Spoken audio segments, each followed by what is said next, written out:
I have seen things no mortal should ever see. Good thing I'm not mortal, so I have no idea why I'm really doing this. It's not a show that really defined my childhood, or caught me off guard for how good it is, or that really took over my mind. Flapjack is just a show I enjoyed as a kid, and as an adult, yeah, it's pretty rad. With that said, like Courage, Flapjack has a reputation. That of... Now. Yeah, so this is a Halloween video. But I'm getting ahead of myself. The basics. Flapjack is a 2008 Cartoon Network show made by Thurp Von Orman. The show focuses on Flapjack, a young kid who wishes to be an adventurer, alongside his idol and friend of sort, Knuckles, who is just kind of the most chaotic neutral character of all time, and their adventures along Stormalong Harbor. Also, they live in a whale, and candy is basically drugs, and the bartender of a candy bar is married to a literal thing of candy in the form of a woman, and they're attacked by a giant sea monster who has an on-screen body count. And this scene happened. Now how may these hands... Yeah, it's freaking weird. So this isn't a full review, and more of a, I don't know, just kind of examining the show, I guess. Let's go, fellow Flapjackers. So apparently in these reviews I always talk about starting with the characters, so here are the characters. The most important three are of course Flapjack, Knuckles, and Bubby. Flapjack is a pretty standard child protagonist, a wide-eyed optimist who desperately wants to be like his idol, this hyper-realistic version of Johnny Kahuna Laguna. He's nice, caring, slightly insane, and tries to be helpful, but ends up annoying everyone around him. Fun fact, he was really supposed to be voiced by Paul Rubens, best known for Pee Wee Herman, but he never showed up, so Thrupp just filled in. Kinda weird since he was in Chowder around this time, but whatever. Captain Knuckles is the adventurer Flapjack got stuck with. He's not very good at anything. Like Eustace and Blue would tell him to calm down the greed and just overall himness. But just like those two, he's hilarious. This is just a naturally weird, uncomfortable, and mean-spirited show that Knuckles just fits perfectly here, leaving him to just be another fun part of the whole thing. But the funniest character is actually Bubby. At first, she seems like the voice of reason between the screaming idiot child and Flapjack. But as the show moves on, we get two sides of Bubby. The extremely nice and caring side, and the extremely sassy and definitely would strangle Knuckles if this wasn't the loosest definition of a kid's show side. That said, you may be wondering how these three all came to meet each other. Sadly, the deep emotional Flapjack lore was never fully stated, but it can be pieced together. In an extended version of the intro, Knuckles just kind of washes up in front of Bubby, and now he just kind of lives inside a whale now. Seriously, I don't understand how Bubby works. She's like a freaking TARDIS. She's huge, and her arms are apparently Mr. Fantastic levels of stretching, so she can just casually reach into her gullet and just pull things out. Also, her tongue works as a blanket. Not like she puts the entire thing over Flapjack and Knuckles, they can just like pull pieces of her tongue out and use it as a blanket. Matt Pat, that's my one request. So if that's how Flapjack met the captain, how did he meet Bubby? Well, it's never stated, but in the episode Oh Brother, Bubby is very hesitant to answer Flapjack's question of where he came from, which could be a simple where babies come from joke, but obviously a whale couldn't birth a human. She's likely hiding a secret. Considering how Flapjack is the only human she's ever shown to like, how rare whales are in the show, it's possible she was hunted like whales in real life, murdered Flapjack's biological parents, and adopted him. Bubby also mentioned having babies, as in plural. So while it's possible she could have had biological whale kids, it's also possible Flapjack isn't the only child she killed the parents of and then adopted. This isn't even in the top 10 darkest moments of the show. With that said, I also really like the side characters. Not my favorite CN supporting cast, but it's got a lot of the competition. Some examples are Dog Hag, who's kind of the main antagonist, who at first seems like a grumpy old woman, but she actually has a massive crush on Knuckles. Don't we all? Then there's Peppermint Larry. He's a massive jerk who runs a candy barrel, and is married to Weird Old Candy, the waifu of all 3-year-olds. Sally Stirrup is a young kid who seems really nice and innocent. In her second appearance though, she's much more of a jerk, and apparently the reason is because the staff didn't like that people shipped her with Flapjack, so they decided to make her as jerkish and awfully matched to Flapjack as possible. I respect this a lot. No one deserves love. Lollipop Deck is a jolly man and a big jokester. He's a certified friend. However, if someone says they like lollies, they do not mean this guy, and you're legally allowed to punch them. Dr. Barber. I do not understand how he's allowed in the show. Like, I know Flapjack crosses every line ever, I'll get to that soon enough, but this is a guy who was introduced in one episode with this! I imagine he's just kind of obsessed with the darker aspects of being both a doctor and a barber. And also his mom is stuck in a drawer. Don't question it. He's quite the creepy one. Yes. Also, this is actually accurate, since in the older times, a doctor and a barber were in fact one and the same, and doctors were quite feared since there was a higher chance of death. You see, Flapjack is an educational show. If anyone tells you J.K. Simmons' best role was Spider-Man or Whiplash or Invincible, you're legally allowed to kill them, since clearly his best role was Poseidon in Flapjack. all the Oscars to this man. Then, of course, there's 8-Arm Willie. He's more or less become one of my mascots. I don't know why I love this stupid freaking octopus so much, but I do. He's big, he's scary, he's canonically murdered several strips worth of innocent sailors, yet becomes friends with Flapjack in the end because he sings well. He's just a big goofy boy who's also nightmare fuel. That's just kind of a requirement for this show. I know it's gonna sound weird, but I feel like he's kind of wasted potential. But before I say why, we should probably move on to the next segment. Why I talk about animation and writing at the same time, even though I know nothing about both and they're completely separate, is beyond me, but frick you. Flapjack's humor and animation are really hard to put into words. Animation is what you'd expect. Actually pretty great and fluid, and every character moves in its own unique way, but the art style, I don't know how to describe it. The characters are all bright, and they massively contrast with the more muted backgrounds, but considering the intentionally uncomfortable feel the show has, it's probably intentional. The designs are very flexible and get a lot of good facial expressions, especially when they use mixed media, but that's probably fit better for later. The writing, it's good! For me at least. Yeah, this is a gross out show. I know a lot of people aren't the biggest fan of this genre, and generally I'm not either, but I don't know, this one works for me. It just kind of fits the whole aesthetic. On one hand, you have the fun nautical vibe, which I just really like water and aquatic settings, so this works well for me. But you also have the quite diseased, sickly vibe that's fitting of an older time period and older feel. So it's kind of justified here. Though if that's not your thing, while there is a good amount of actually solid, non-gross jokes and clever writing, yeah, this probably isn't for you. The show is very wacky and generally caught me off guard on rewatch. Like, it's actually really funny. I don't like showing out of context clips though, so I'll just leave it there. So like my Courage and Foster's video where I highlighted several really good episodes. The more notable episodes of Flapjack are the ones that are freaking terrifying, and this is a Halloween video, so I gotta mention those. But I still want to mention 3 episodes that I quite like that aren't terrifying. I wouldn't say these are my top 3 favorites, these are just 3 that I think are really interesting. So yeah. Before I do that though, fun fact about 2 episodes, Please Retire and Another Sea Monster. These are the only 2 episodes with laugh tracks, which stands out because as wacky as Flapjack is, it's never meta, so this is weird. The reason is apparently because Thorpe doesn't like these episodes very much. I thought that was kind of funny. I actually don't mind these episodes that much honestly, but whatever. When it comes to the lighter side of Flapjack, before we get into the creepy ones, I think the best example is Cammy Island. After a mistake involving a giant walrus, it's not very important to the plot, I just like walruses, Flapjack and Knuckles end up on the island of Cammy, a giant monster. The 2 are scared of her at first, but as the episode goes on, you feel like Cammy is actually a really nice monster thing. Even so much so that she builds a boat for the 2. And Flapjack promises to see her again, and says this. Will Cammy see you again? Of course you will. Adventurers always return to new friends, because eventually, new friends become old friends, and adventurers always return to old friends. For the funny childhood trauma show, that's genuinely really sweet. The next episode, Mechanical Genie Island, is just really funny. From the way the genie talks, to Knuckles' freak out, to the genie just ditching them in the end, easily the funniest episode of the series. Then there's the episode Willie. Yes, that's the episode I've been building up to. I know I meme on Willie a lot, but this is legitimately my favorite episode. And honestly, the perfect encapsulation of Flapjack as a show.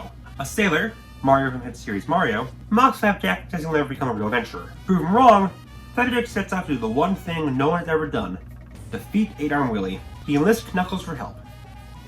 He mocks him all the way there. He then finds a bunch of other misfits. They happen to be part of a printing press, and they all track down Willie. This is the part where the trademark horror comes from. It's not shock value. Willie is legit straight up horrifying. He's huge, he moves strangely. They knew how to make him terrifying, and God, they succeeded. Flapjack somehow manages to knock him out though, but his bet was to make him sing, so he sadly admits defeat. Willie then gets up and kills everyone. No, but really, a giant Willie is whipped out, and after some confusion, Flapjack convinces him to sing. Then they become friends, and he just gives everyone ink. It's not subverted or anything. Willie just becomes Flapjack's friend, wins a bet, and everyone accepts him. This should have been the series finale. What's Flapjack about? Well, it's about Flapjack wanting to become a full adventurer, but everyone, his own best friend included, always doubting him. This is the episode that finally lets him finally get accepted, all while redeeming the main antagonist. It's the perfect place for the show to wrap up. Not just that, but everything I love about the show. It's funny, it's scary, it's weird, but in its own way, it's kind of heartwarming. It's not the finale if you're curious though. It's in the middle of season 2. Flapjack is no longer considered a full adventurer, and even worse, Willie never appears again. Yeah, really. Only halfway through the series, he's completely dropped, despite appearing in the intro for every single episode. It should have done so much now that Willie and Flapjack were friends. Willie also loves candy. They have an epic friendly rivalry with each other, or you can help him get to Candy Island. Heck, that Under the Sea Monster episode that's throat-hated, why not have Willie be the sea monster? That'd be fun to see. Or heck, in another episode, Flapjack and Willie are ridiculed for being weird and become fish people. As you do. So they then hide under the ocean and are still mocked. Why not have Willie there to defend them, or even convince them that being ugly isn't a bad thing, since, you know, one eye. You might say that's because CN doesn't want continuity back in the day, since they didn't want kids to have to remember everything every episode, and in fact some may see some episodes out of order. And to that I say, 1. The first 2 fully story-based CN shows, Secret Saturdays and Ben 10 Alien Force, came out the exact year Flapjack did. Secondly, by that logic, wouldn't it be weird for a kid to watch this episode first, then another episode where Willie is a villain? Third, frick you, let me have my fun, I just want to celebrate one of the only 4 good fictional characters. It's quite funny this isn't even the first time Willie becomes friends with Flapjack, after he was dared to beat him. In the unaired pilot, Knuckles dares Flapjack to beat Willie in an arm wrestling competition, and when Willie is about to win, Flapjack offers him candy and to be his friend. Then Flapjack immediately betrays him and throws down his arm to beat him. You know, why did I even make this video? Willie truly is a hero. Frick Flapjack. Oh, and if you're wondering what the show actually ends with, it ends with Flapjack and Knuckles eating so much candy that they straight up become real live action humans. Larry says they're so ugly that they're banned from the town, and they then ride off on the also human Bubby. I love you, Jinka. You know, the final episode of Gumball also had Rob turning everyone into real humans to escape cancellation. Is there just something magical about cartoon characters feeling real? I have like 20 reasons why that's false. Also, if you're curious, real Flapjack is the Thunder Thrope, real Knuckles is Shrub himself, and Bubby is her voice actress Roz Ryan. If there's ever a live-action Flapjack film, give us playing Willie. I've confirmed a costume for Aaron Willie. I've danced around it enough. This is a Halloween video. Let's talk about the celebration therapy I've gone through. In my Courage video, I kept going on about how the show is far more than just scary scenes. Flapjack is what people think Courage is. Like, it's got its lighter moments, but it is the scary. It's like an official creepypasta. Heck, a kid, an incompetent pirate, and a living ship go on an adventure where they're chased by a one-eyed pirate and it's full of nightmare fuel. That's literally just Candle Cove. Let's go over a handful of episodes and moments that maybe question it all. Of course, there's that godforsaken cat. It comes out of nowhere, it's never brought up in the universe again, and it's done several times through. Knuckles the Dirty Rat is just 11 minutes everyone's suffering through the plague. Relatable. And Dr. Barber, our good buddy and pal, literally makes a song about it. Really any episode with Dr. Barber could be here. Like the episode where he creates a bunch of horrific fish hybrids. Pretty much any close-up quality is horrific, but this one She's here. really speaks for itself. Not funny, just really squeaky with Flapjack just tying all of Bubby's insides together. Knuckles tells a story where 100 jellyfish are lodged into a man's throat and fuses it shut. Another episode includes Punsy McHale, a guy who tells puns. He looks like Mike Myers. It's mostly pretty lighthearted, until he starts telling color puns. Then he turns gay and gets this face! Love Bug seems like one of the nicest episodes of the show. Little hearts pop up every time Flapjack is near Sally Syrup. This is so heartwarming! I hope the blood-sucking gnats were my heart too! Or it just kills me! No syrups for old Flapjacks has to do with meet this old man with dead eyes who had his life ruined by Italians. Again, relatable. But after drinking syrup, he becomes a tad bit murdery. Don't worry, mutant rotten pancakes stop him. Gun Wishing has the duo make wishes on mermaid wishes, causing this mermaid to become more and more decrepit, until she basically dies and becomes an angel. And then this happens. So never stop wishing, Flapjack, and all your dreams will come true. Even the scary ones? Yes. I know I said I wouldn't show out of context clips, but that was specifically for jokes. Horror stuff makes me uncomfortable, and that's funny to me. In another episode, Knuckles eats so much that he explodes. And it's red. We see Knuckles' blood cover the candy barrel! If Shredder's Knuckles isn't scary enough, how about this photorealistic freaking crab? If I had to say the 2 scariest episodes, it would be Schooled and Tiki Tummy Tups. Schooled is the more obvious of the 2. You know how I keep bringing up Willie's body count? Yeah, but we see several severed limbs in this episode. For some reason, the 2 decide to enroll in school, which leads to Knuckles breaking into the school to get candy. But it's revealed that the teachers actually puppet, as are all the kids, controlled by a bunch of tentacles who can apparently warp the room they're in. And the teacher's voice keeps going back and forth between hers and Willie's until it's finally hentai time. Before they're murdered, though, thankfully it's revealed that the teacher's just trying to teach them a lesson, and Willie wasn't actually there. I want to join 8-armed Willie's suit. The other episode is Tiki Tummy Tums. You think it wouldn't be that bad. It's about Flapjack trying to get someone to accept their apparently scary appearance, when in reality, they're very handsome. But God, this episode is cracked! Flapjack learns of a comb seller, who he imagines to basically be Santa. Imagine what he would think this man would be, and it seems nice. He gives Flapjack a cone, but then bugs come out and crawl over Flapjack, and Santa has sharp teeth and demonic voice, and Flapjack wakes up to see a sack-head claw monster. Jesus Christ, what is wrong with his life? This single scene is worse than the entirety of Courage. Christ. To make things a bit lighter, this guy is voiced by Gary Norris, something chameleon cup puppy, and he uses the exact same voice as the dad from Fairy Godparents. So, you're welcome. You'll need it to get the bugs out of your hair. Another thing I don't gotta explain much here, I think my thoughts are pretty clear. Flapjack is a fun, albeit terrifying show. The animation is striking, jokes are funny, characters are memorable, Willie is armed, and the show is horrific in a still fun way. It's a gross out show at times, so it's definitely not for everyone, but if you want a weird, nautical time, definitely make a stop at Stormlong Harbor. Also, genuine question. Is it really as shocking as people make it out to be? Like, yeah, it's got a ton of nightmare fuel, but honestly, it's a lot more tame than, say, Adventure Time. Flapjack at least knows what it is and revels in it. Adventure Time just does whatever it wants to.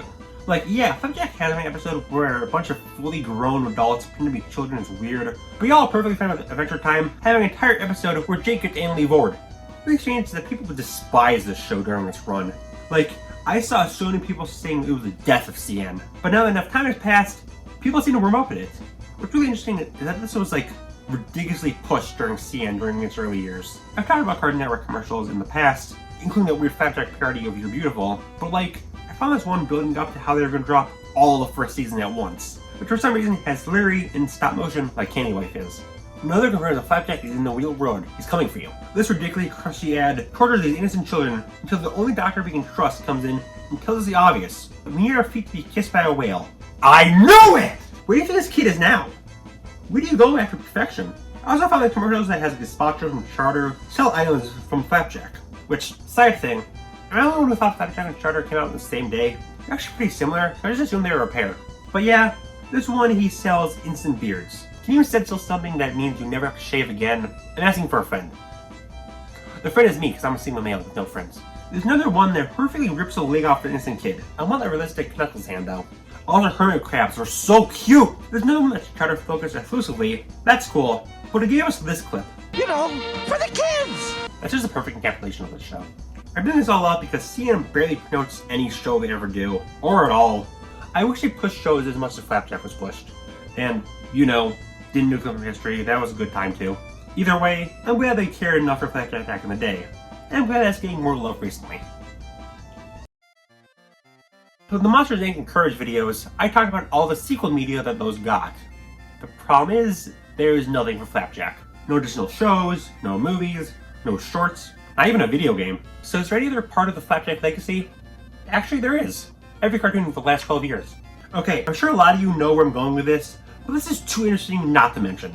Flapjack was the start of many big names in the animation industry. Most notably, there's J.G. Quintel, Patrick McHale, Alex Hirsch, and Penn Word, the creators of Regular Show, Overgar and Wall, Gravity Falls, and Adventure Time respectively. Those are 4 major shows right off the bat. It also gave us Pete Brungard and Peak Fiction.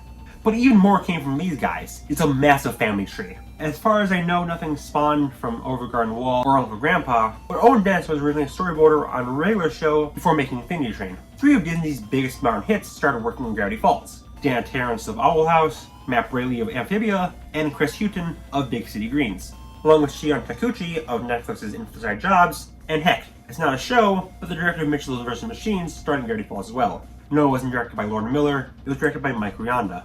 Then there's Adventure Time. God, everyone worked on this show. If they didn't, they worked on something that spawned from it.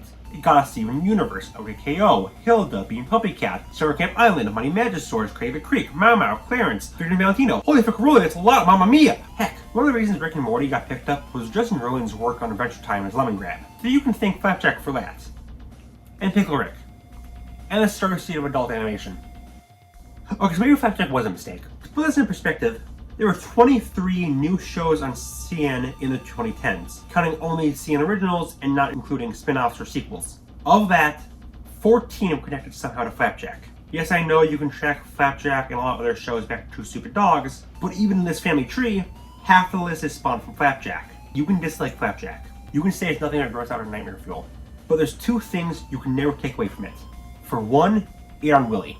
For two, its massive effects and all of animation. Massive props. The real adventure was the friends we made along the way. Seriously, why did Flapjack and Knuckles go across the entire ocean to find Candy Island when all they had to do was go to this one place in Florida?